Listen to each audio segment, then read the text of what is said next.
هذا يعني يمكن تكتسر على أو لباري أو بروسي رفراندوم لا ريم كردستان أو ما في مو قال ك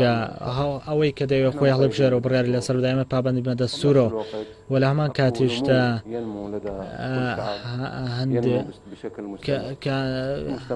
همو كومال عراقي كان قال عراقي عموما يك قالين بلام كومالجاي جوازماني وكومالجاي كردي وتركماني وكومالجاي عربي وكومالجاي جواز كرماني او كومالجاي همو يان بيشكوتن بتيه يعني وبشوك سقام جرنا وبقران كاريان تادرو سبه و بيمو كلي صدا كردا كان لدوخي باش اخوان دبينن وبتايبت او جيلي كلي صدا او لو سرد منويته يما ازادي توان ك